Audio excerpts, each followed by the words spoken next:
We talk about faith. I need more faith. How do I get more faith? I'm going to make it real simple for you. Write it down. Faith is primarily thinking. Thinking. It's not something floating out in space. It's thinking. It's thinking.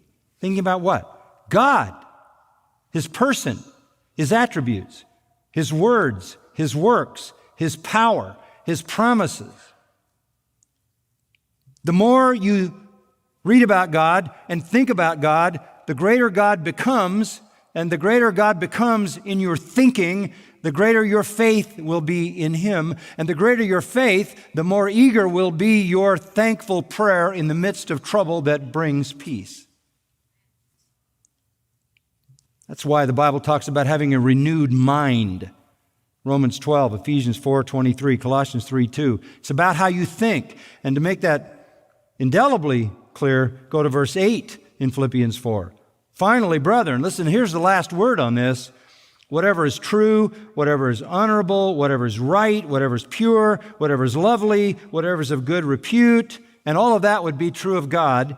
If there's any excellence and anything worthy of praise, think on these things. And if you're thinking on those things, you're thinking about God, because all those things are true of God. God is truthful, God is noble, God is righteous, God is pure, God is gracious, God is worthy of praise. And when you think like that, Paul says, you'll do what I've done. You've seen me do this. Practice these things, end of verse 9, and the God of peace will be with you. You'll experience this peace. So how do we pursue peace? Through righteousness, obedience, and through faith. Trust and obey. We go back to those things over and over, don't we? But its beginning is in your thinking. Listen to Isaiah 26:3. I mentioned it, I'm going to quote it. You will keep him in perfect peace, whose mind is fixed on you, because he trusts in you. Perfect peace is the product of perfect trust.